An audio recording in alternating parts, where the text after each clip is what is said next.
우리 옆에 있는 분들 한번 격려하십니다. 우리 범사에 감사합시다. 예, 늘 감사하시고요. 오늘부터 우리 갈라디아서를 합니다. 갈라디아서는 딱 6장이 있습니다. 그런데 이 갈라디아서는 옛날부터 성경을 연구한 분들이나 종교개혁자들이 굉장히 비중을 높게 두었습니다. 루터 같은 경우는 이렇게 얘기합니다. 갈라디아서는 나의 편지요 나의 아내라고. 그리고 갈라디아서는 로마서와 더불어서 이 사람이 종교개혁의 근거로 사용을 했습니다. 어떤 분은 갈라디아서는 종교개혁의 선전포고다. 이 6장밖에 안 됩니다. 또 어떤 분은 그리스도 신앙의 대헌장이라, 마그나 카르타 그러는 거 있잖아요. 대헌장이라. 또 어떤 사람은 갈라디아서의 별명은 소로마서라. 갈라디아서 특징 중에 하나는 굉장히 전투적입니다. 기독교를 방어만 하는 게 아니라 기독교를 이상하게 믿거나 그런 사람에 대해서는 주저없이 뭐 하라고요? 저주를 받을지어다. 그런 성경 잘 보셨어요? 갈라디아가 그렇게 되어 있습니다. 그러니까 요 6장 딱 끝날 때까지는 제가 성경 하나 가지고 오래 안 하잖아요. 요한복음 하나 가지고 1년을 했습니다. 2년을 했습니다. 그러는 분도 있는데 저는 그렇게 하질 않습니다. 이유는 그렇게 했다고 요한복음 다 떼거나 무슨 성경 다 떼는 게 아니에요. 우리는 일주일 단위마다 만나기도 하고 이렇기 때문에 또 본업이 따로 있고 또 생업이 따로 있기 때문에 그래서 저는 조금 빨리 지나가는 편이에요. 그럼에도 불구하고 갈라디아서는 조금은 상세하게 이렇게 보려고 그러거든요. 빠지지 마시고요. 연필하고 갖고 오셔가지고 이런 성경이 있구나라고 이렇게 표만 해주셔도 굉장히 성경의 큰 맥을 잡게 됩니다. 로마서도 그렇고 갈라디아서도 그렇습니다. 우리 신앙의 선배들이 그랬습니다. 오늘 3구역 잘 나오셨습니다. 갈라디아서 끝날 때까지 나오시고요. 갈라디아서 끝나면 에베소서입니다. 에베소서도 짧습니다. 그렇게 짧지만 이렇게 한 번씩 이렇게 성경 말씀을 보면서 내 자신에게 적용을 시키면 그게 제자 훈련이잖아요. 제자 훈련은 예배 시간에 되는 게 가장 효과적입니다. 따로 모여가지고 막 얘기하면 얘기한 거로 나는 신앙이 좋아진 것 같고 실천하는 것 같고 그렇습니다. 천만에요. 모든 성경은 이야기가 되고 설교가 되고 나누었다 그러면 반드시 그 다음 뭐예요? 그대로 나가서 살아야 됩니다. 성경이 해석되어지면은 그 해석되어진 성경을 가지고 나에게 적용시켜서 나가서 사는 그 사람이 제자잖아요. 갈라디아서는 갈라디아 교회라는 것이 어떻게 섰습니까? 이게 참 신기하기 짝이 없습니다. 1차 선교여행, 바울이 2차 선교여행, 3차 선교여행 때 다 갈라디아 지역을 다녔습니다. 그런데 이 갈라디아서가 정확하게 어느 갈라디아인지는 모르지만은 갈라디아 교회가 서지게 되는 가장 베이식이 지금 이제 앞에 한번 나올 겁니다. 갈라디아서 4장 13절 보면은 이렇게 되어 있습니다. 성경 보실 분들은 얼른 찾아보고요. 앞에도 나옵니다. 갈라디아서 4장 13절. 잘 한번 보세요, 성경. 내가 갈라디아에 어떻게 가게 됐는지, 내가 처음에 육체의 약함을 인하여 너희에게 복음을 전한 것을 너희가 아는 바라. 어떻게 해서 갈라디아 지역으로 가게 됐습니까? 몸이 갑자기 약해지거나 아니면 찌르는 가시가 있어가지고 이게 콕콕 쑤셔서 그랬는지 전도 여행을 다니는데 이거 자기가 계획했던 대로 가기가 힘든 거예요. 그래가지고 어떻게 합니까?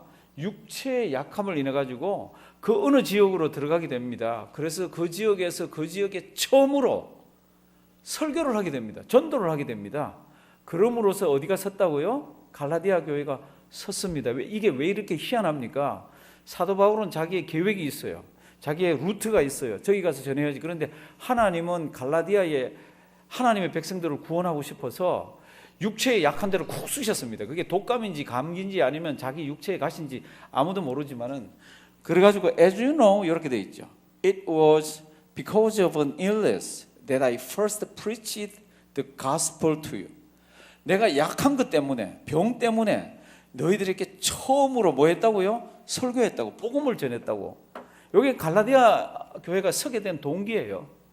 그러니까 이 갈라디아 교회에 하나님으로 받은 은혜들을 막 부어주면서 교회를 세우고 그게 복음을 전했습니다. 그런데 사도 바울이 떠나고 난 뒤에 유대 거짓 교사들, 유대인으로서 예수 믿으면서 신앙이 정확하지 않는 분들이 있습니다. 그분들이 일어나 가지고 이 갈라디아 교회를 어렵게 만듭니다. 왜 어렵게 만듭니까? 무슨 내용으로 어렵게 만듭니까? 이 유대 개종자들은 지금부터 머릿속으로 잘 새겨놓으셔야 됩니다. 구약을 믿던 사람이잖아요. 그리고 예수를 믿게 됐습니다. 그런데 마음속에 무슨 생각이 있나 그러면 오직 믿음만이라고 가르치는데 이 사람들 머릿속에는 구약의 많은 의식이, 할례나 절기나 이런 거 있잖아요. 많은 의식이 신약 교회에도 구속력이 있다고 생각을 했습니다. 이 사람들 구속력이 없죠. 예수 그리스도가 와서 십자가 사건으로 제사 제도도 폐하고 할례도 다 이런 것들을 완성을 다 시켜주셨는데 그게 구속력이 있다고 생각을 합니다. 그러니까 유대교회에 있으면서 유대인으로서 예수를 믿는 사람들 중에는 할례를 받아야 된다 그런 사람들이 있습니다. 그리고 절기를 지켜야 된다는 사람들이 있습니다. 이것 때문에 사도행전 15장에 보면 막 논쟁이 붙습니다. 그 예루살렘 총회에서. 그러고는 뭐라 그럽니까? 구원은 오직 예수. 요거를 딱 결정을 합니다. 사랑하시는 성도 여러분들, 근데 이 갈라디아 교회에는 그런 교사들이 들어와서 우리 구약에 그걸 해야 구원을 받는다고 이렇게 막 가르치는 사람이 있습니다. 그리고 이 유대 개종자들은 그런 율법을 준수하는 것이 구원의 전제 조건이라고 얘기를 합니다. 필수 조건이라고 얘기를 합니다. 할례를 받아야 구원을 받고, 그리고 할례를 받지 않으면 구원이 없고, 절기를 지켜야 되고 막 이렇게 얘기를 합니다. 그러니까 이방인 이 개종자들이 헷갈립니다. 오직 예수 믿음으로만 구원받는다 그랬는데 할례를 받아야 되고 율법을 지켜야 되고, 그러니까 이 갈라디아 교회가 막 술렁술렁술렁합니다. 갈라디아서 6장 12절 보면요, 왜 이 유대 교회에서 기독교를 개종한 사람들이 할례를 받으라 그랬나 그러면 여기 앞에 나옵니다. 무릇 육체의 모양을 내려 하는 자들이, 요게 이제 그 유대 구약 율법을 우기는 자들입니다. 예수도 믿으면서 그 자들이 억지로 너희로 할례받게 하면 저희가 그리스도의 십자가를 인하여 어떻게 해요? 핍박을. 그리스도의 십자가를 믿지만 안 믿는 유대인들이 믿는 유대인들을 보면 할례를 안 받으려 그러면은 저것들은 그러면서 막 핍박을 하잖아요. 그거는 뭐 신약에 보면 논쟁이 굉장히 심합니다.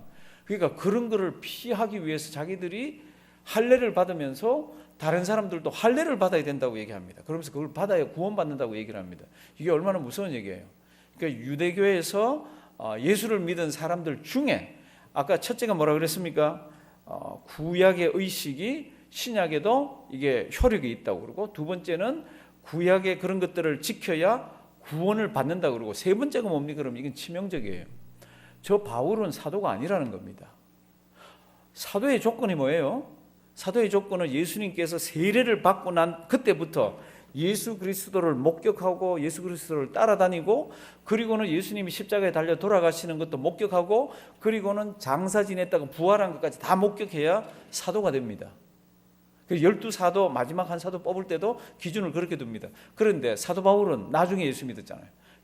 그런 걸 다 모르잖아요. 그러니까 저 사도 바울은 가짜 사도라는 겁니다. 근데 이게 왜 그렇게 더 치명적입니까? 이게 가짜 사도라 그러면 사도 바울이 지금 가르친 거는 전부 가짜가 되잖아요. 사도 바울이 지금 참 사도로서 어마어마한 주님의 일을 하는데 저 사람 가짜라고 거짓이라고 그러면 그가 가르친 모든 것이 다 거짓이 됩니다. 그러니까 이 유대인들이 그렇게 하는 거에 대해서 사도 바울이 아니라고 그러면서 거짓 이 복음을 받아들인 것에 대해서 아주 막 신랄하게 이 갈라디아서 이야기를 합니다. 그래서 갈라디아서 1장 1절이 어떻게 되어 있습니까? 나는 하나님께서 직접 보낸 나는 사도라고 얘기합니다. 우리 갈라디아서 1장 1절 한번 보실래요? 아까 이 사도 바울은 가짜 사도라고 거짓 사도라고 그러면서 공격한다 그랬잖아요. 그러니까 갈라디아서 1장 1절, 사람들에게서 난 것도 아니요, 이게 from man입니다. 사람으로 말미암은 것도 아니요, nor by man, 오직 예수 그리스도와 및 죽은 자 가운데서 그리스도를 살리신 하나님 아버지로부터 모여 사도된 바울. 그러니까 나는 사람이 보낸 게 아니라는 겁니다. 사람으로 말미암은 것도 아니고 사람으로 인한 것도 아니고 예수 그리스도와 God the Father, 아버지 하나님이 나를 사도로 삼아서 너희들에게 보냈다는 겁니다. 그러면 예수님 살아생전에 예수님이 하는 육성의 설교도 듣지 않고, 그러면 아무것도 신약의 예수에 대해서 잘 모르는데 어떻게 그러면 복음을 전하느냐 그럴 때 우리 1장 12절 보면 앞에도 나올 겁니다. 성경도 표시를 해놓고요. 1장 12절 보면 이렇게 되어 있습니다. 갈라디아서 1장 12절. 굉장히 중요합니다. 사도 바울이 다니면서 복음을 전했잖아요. 그 복음이 어디에서 왔습니까? 사도 바울은 딱 잘라서 얘기합니다. 내가 이야기하는 구원의 도리와 계시는 하나님의 복음은 이는 내가 사람에게서 받은 것도 아니요 배운 것도 아니요 오직 예수 그리스도의 뭐요? 계시로 말며. 계시가 뭐예요? 계시는 보여주셔야 우리가 아는 겁니다. 가르쳐 주셔야 아는 게 계시예요. 그러니까 예수 그리스도가 나에게 가르쳐 주지 않았으면 나는 그 복음을 모르는 겁니다. 근데 저 하늘나라의 세계와 아버지 하나님의 뜻과 구약을 다시 해석하는 그 모든 은혜와 이 모든 것들은 예수 그리스도께서 나에게 주신 은혜 가운데서 계시로 주신 거라는 겁니다. 이게 사도 바울이 예수 그리스도에 관해서 이 설명을 할 때 얼마나 심오한지 모릅니다. 그 심오한 복음이 어디에서 왔습니까? 어디에서 왔다고요? 예수 그리스도의 뭐요? 계시. 한번 따라 하십니다. 계시. 계시. 그래서 제 은사 목사님은 이렇게 얘기합니다. 우리가 사색을 하더라도 생각을 하더라도 계시 의존적 사색을 하라 그럽니다. 이 수요일이니까 좀 어려워도 괜찮잖아요. 계시 의존적 사고를 하라고. 그러니까 무슨 일이 일어났습니다. 저 일을 어떻게 하면 좋을고, 내가 이 일을 어떻게 처리할고, 뭐가 이걸 어떻게 할고 그럴 때 뭐 의존적? 계시 의존적. 성경 말씀에 의존해서 하나님이 이 사건에 이 일에 하나님 같으면 주님 같으면 어떻게 하실까? 성경은 어떻게 가르칠까? 이렇게 그게 의존해서 사색해서 행동하라는 겁니다. 이 사도 바울이 전한 복음은 어디에서 온 복음입니까? 예수 그리스도의 뭐요? 계시. 그러니까 사도 바울이 절대로 흔들리지 않습니다. 그래서 6절 말씀부터는 앞에 나옵니다. 6절 말씀부터 한번 보실까요? 갈라디아서 1장 6절. 그리스도의 은혜를 은혜로 갈라디아 교회를 불렀잖아요. 그리스도의 은혜로 너희를 부르신 이를 하나님이잖아요. 그렇죠? 그리스도의 은혜로 너희를 부르신 하나님을 이같이 어떻게 해요? 속히 떠나. So quickly. 어떤 성경은 so soon. 그렇게도 빨리 떠났다는 겁니다. 이같이 속히 떠나 뭐예요? 다른 복음 줬는 것을 내가 이상히 여기노라. 아무리 생각해도 너 이해를 못하겠다는 겁니다. 혹시 성경 해석에 조금 다른 부분이 있을지 모르지만 그거는 괜찮죠. 그런데 연약해서 조금 넘어질 수도 있고 그런 것도 있을 수가 있는 거죠. 그런데 완전히 다른 복음을 그렇게도 빨리 받아들여 가지고 그렇게 넘어가는 거는 아무리 생각해도 이해가 되지 않는다는 겁니다. 그러면서 7절 다른 복음 쫓는 것 이상하다. 그리고 다른 복음은 어떻게 해요? 없나니 내가 너희에게 전해준 오직 믿음 그 외의 복음은 없다는 겁니다. 예수 외에는 없다는 겁니다. 다른 복음은 없나니 다만 어떤 사람들이 이 유대교에서 예수 믿은 사람들이 어떤 사람들이 너희를 요란케 하여 그리스도의 복음을 어떻게 해요? 변하려. 오직 예수 그랬는데 아니라는 겁니다. 할례를 받아야 구원받는다는 겁니다. 오직 예수 그랬는데 아니라는 겁니다. 율법을 지켜야 구원받는다는 겁니다. 이런 복음은 없다는 겁니다. 이 다른 복음은 뭐가 아니에요? 복음이 아니에요. 그런데 갈라디아 교회는 이걸 어떻게 해요? 그렇게도 빨리 so quickly 빨리 받아들인 게 사도 바울은 이해가 되질 않는 겁니다. 그래서 이상하다 그럽니다. 그래서 8절 그러나 우리나 혹 하늘로부터 온 천사라도 우리가 너희에게 전한 복음 이거는 예수 그리스도의 계시로부터 받은 거잖아요. 우리가 너희에게 전한 복음 외에 다른 복음을 전하면 뭐요? 저주를 받을지어다. 사랑하시는 성도 여러분들, 다른 복음에는 뭐가 들어가 있습니까? 율법이 들어가 있어요. 어떻게 다른 거 다 뭉뚱그려서 얘기하면 율법이 들어가 있습니다. 복음에는 율법이 들어가면 안 된다는 겁니다. 율법은 예수 그리스도 오시기 전에 율법을 하나님께 주셨습니다. 하나님의 백성들에게. 왜 주셨습니까? 그럴 때 사도 바울은 그걸 분명하게 이야기를 합니다. 갈라디아서 3장 보면 앞에 나올 거예요. 3장 14, 15절 이렇게 되어 있습니다. 갈라디아서 3장 14, 15 24, 25 미안합니다. 이같이 율법이 우리를 그리스도에게로 인도하는 뭐요? 몽학선생. 몽학선생이 뭡니까? 세번역은 초등학교 초등교사라고 이렇게 되어 있고 원래 뜻은 노예교사입니다. 노예. 옛날에는 전쟁이 있잖아요. 전쟁이 일어나면은 확 가서 싸우면은 거기 있는 사람 다 죽이기도 하고 거기서 노예로 잡아오기도 합니다. 그런데 특별히 귀족이나 아주 지식이 많은 노예들은 아주 아주 보호해서 잡아옵니다. 왜 그런가 하면 그 사람들이 머릿속에 있는 것을 사용할 수 있잖아요. 특히 그들을 잡아오면은 자녀 교육을 시킬 수가 있습니다. 무엇으로요? 요즘 말로 하면 가정교사겠지. 그거를 페다고규라 그럽니다. 그래서 그 사람들을 데려와서 어떻게 합니까? 자기 자녀들이 장성할 때까지 그 노예 선생님에게 맡겨놓습니다. 그게 뭡니까? 그게 몽학 선생이에요. 우리 영어 성경으로는 스쿨 마스터라고 되어 있지만 원래 정확한 뜻은 그 뜻입니다. 가서 아주 귀족이나 왕족이나 이렇게 잡아오면은 자기 아들 스승을 삼아 놓습니다. 그러면 아주 귀한 것들을 많이 가르쳐 줍니다. 그러면 아이가 잘 자라죠. 그래서 이 선생님의 손을 벗어날 때가 되면 이 사람은 이 스승님은 노예면서 스승이고 이 사람은 자기 아들로서 이제 자기 길을 가게 됩니다. 그러니까 몽학 선생의 역할은 뭡니까? 그러면 이 온전한 모를 가르쳐 주기 위해서, 그게 아직까지 다 모르지만 그걸 하기 위해서 몽학 선생으로 삼아 놨습니다. 그럼 율법이 뭡니까? 율법이 예수 그리스도가 오기 전에 하나님은 누구신지, 어떻게 살아야 되는지 이런 것들을 이렇게 어렴풋이나마 이렇게 가르쳐 주는 것이 몽학 선생입니다. 그러면 복음이 오고 예수 그리스도가 오면 몽학 선생의 역할은 어떻게 됩니까? 이건 없는 거지. 그래서 그 다음 성경 말씀 보면은 율법은 몽학 성경 같은데 25절 믿음이 온 후로는, 예수 그리스도의 복음이 온 후로는 우리가 몽학 선생 어떻게 해요? 아래 있지 아니하도다. 그러니까 굉장히 귀중한 이야기를요 사도 바울이 성경에다 막 적어놓고 있는 거죠. 그러니까 율법과 복음의 관계에 있어서 이것같이 분명한 게 없습니다. 율법은 필요 없는 것이 아니라 율법은 뭐요? 몽학 선생 같다고. 한번 따라 하십니다. 몽학 선생. 몽학 선생. 정확히 얘기하면 노예 가정교사입니다. 노예 가정교사. 그 노예 가정교사니까 뭐 이 사람은 이 가정 노예로서 이 사람에게 뭘 해주는 거는 가르치는 것밖에 없잖아요. 무슨 권리나 뭐 이런 것도 없잖아요. 그럼에도 불구하고 이가 장성한 뒤에는 독립을 해서 자기 나름대로 권리를 가지고 뭐 모든 것들을 다 행사하면서 살아갑니다. 그럴 때 이 몽학 선생의 역할은 뭡니까? 뭐 어릴 때 그냥 길을 인도해 주는 것밖에 없다는 겁니다.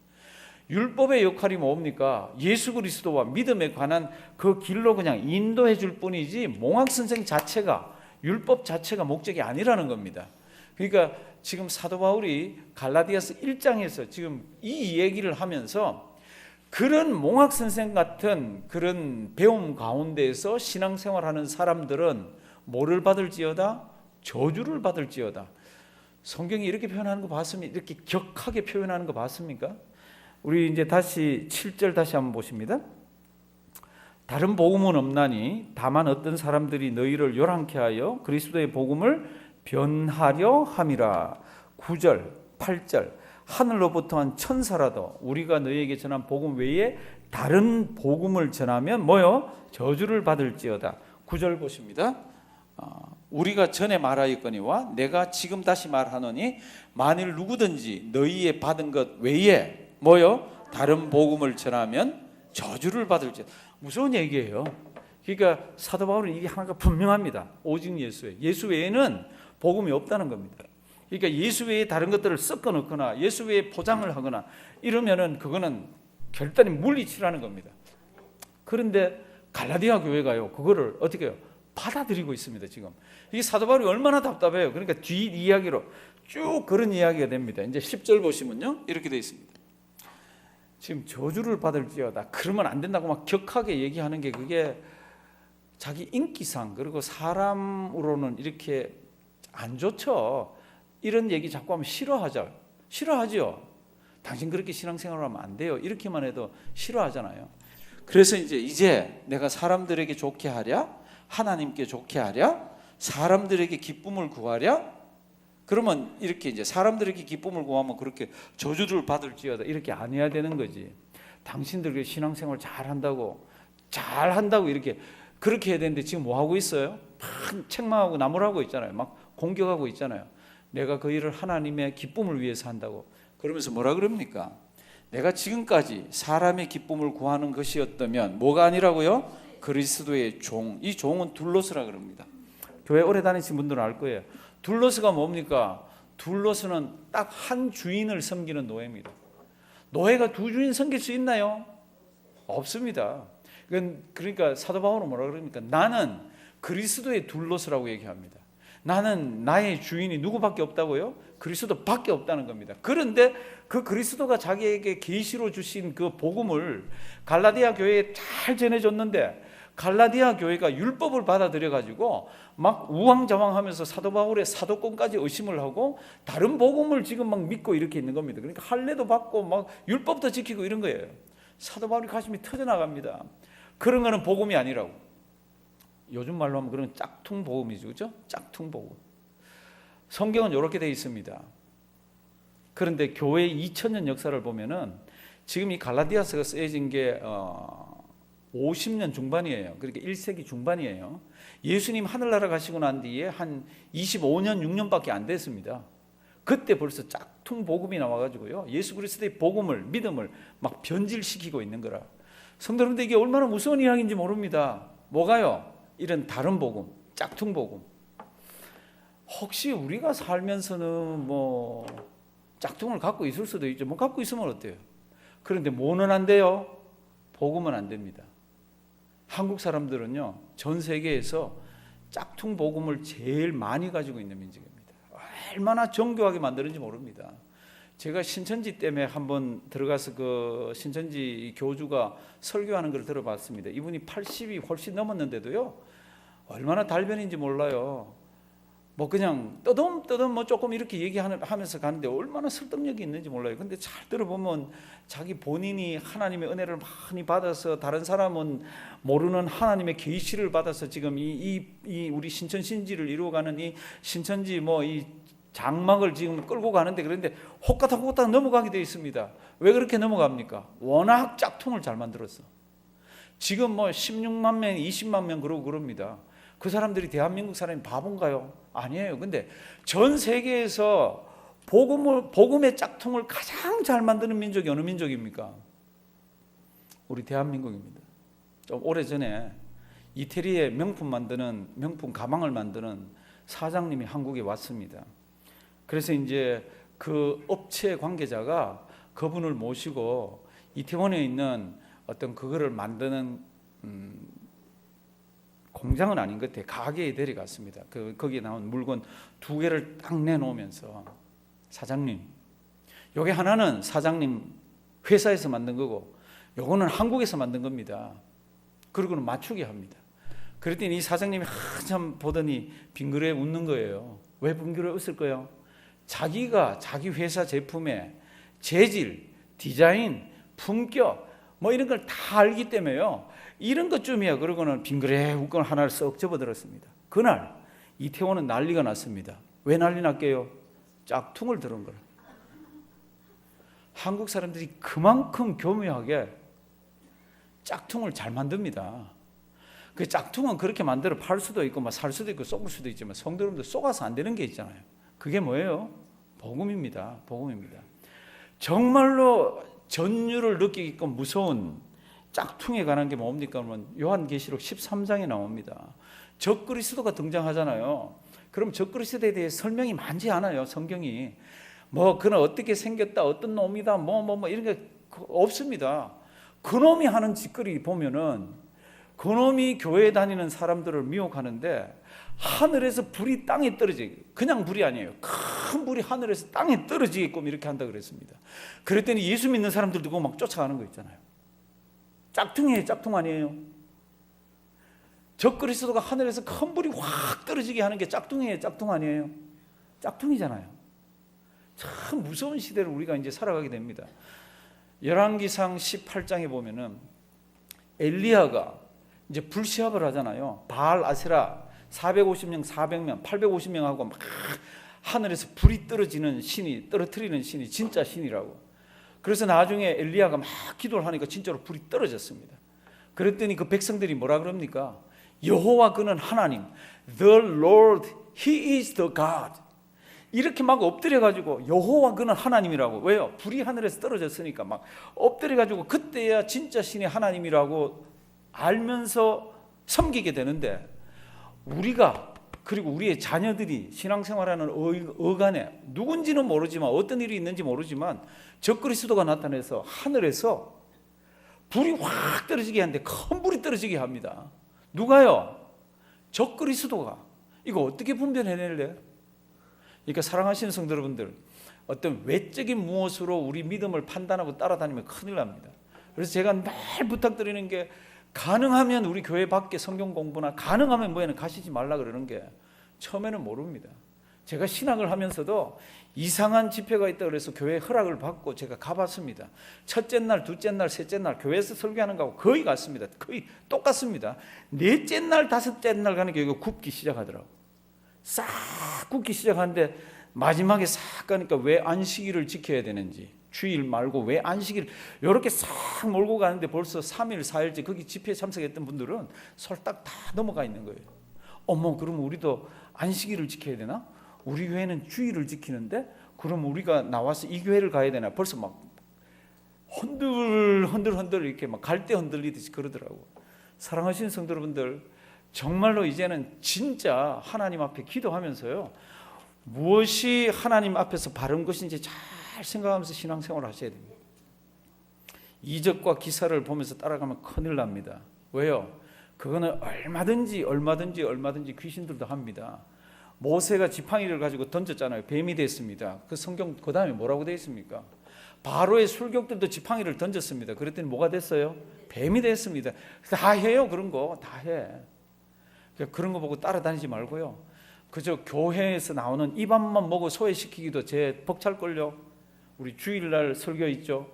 새벽기도 나오시는 분 새벽기도 있죠. 지금 수요일 나오면 수요일 있죠. 금요일날 나오면 금요일 있죠. 이것만 해도 벅찹니다. 그런데 뭐가 이 성경 보면 마지막 시대는 귀가 간지러워가지고 그 귀 간지러운 거를 막 이렇게 만족시키려고 찾아다닌다고 그럽니다. 성경은 그렇게 하지 마라 그럽니다. 사실은 우리가 집에서 성경 구절 하나 읽는 거로도 어쩌면 일주일 지키기가 어렵습니다. 그렇게 안 하면서 그냥 막 넘어갈 때가 있잖아요. 바라기는 우리 성도님들 지금 진짜로 짝퉁 가짜가 많습니다. 어제 위스콘신에서 온 목사님, 이제 제가 공항에 좀 모셔드려야 될 상황이 돼가지고요, 어떤 선교 세미나가 있어 참석했다가 이제 모시고 가는데 그분이 로드아일랜드에 있다가 위스콘신으로 가셨어요. 고속도로 가는데 목사님 부러워요. 여기는 나무가 있고 뭐 지금은 나무 다 떨어졌지만 이렇게 고속버스 다닐 때 이렇게 참 이게 정겹고 그래요. 제가 있는 데는요 전부 옥수수밭이고 이런 게 전혀 없습니다. 그러면서 얘기를 시작하는데, 자기 동네에 있는 그 옥수수밭 엄청나게 넓은데 거기에 옥수수들이 매어 달렸다가 조금 늦게 수확하면 옥수수들이 고기가 다 떨어집니다. 이게 워낙 커서 이 가지도 휘지고. 요즘 거는 그렇지가 않죠. 그냥 딱 붙어 있대. 자기 동네 콩을 많이 심는데 이게 콩이 이거 이 가을이나 이때쯤 늦게 수확하면 어떻게 돼요? 콩깍지가 다 터지잖아요. 그런데 요즘 콩은 어떻게 생겨 먹었는지 거기 눈이 많이 옵니다. 어떨 때는 눈이 빨리 오는데도 콩깍지하고 이런 것들이 그냥 그대로 있답니다. 그런데 재미나는 거는, 목사님 우리 동네에 있는 사슴이나 새나 뭐 거기 있는 노루나 토끼나 이놈들이 와서 콩을 먹질 않습니다. 이놈들이 와서 옥수수를 먹지 않습니다. 왜 그런 것 같아요? 그게 GMO라. 그 유전자 변형시켜 놓은 거라. 저는 그 얘기를 처음 들었습니다. 진짜 그 옆에서 사는 사람이. 그러니까 genetically modified organism, 여기 GMO라 그러잖아요. 사람들은 연구하면서 교묘하게 GMO를 다 섞어 놓으면 우리 모르고 껍적껍적 먹는데, 그런 바보 같다는 거 동물들은 와서 손도 안 대는 거 있잖아요.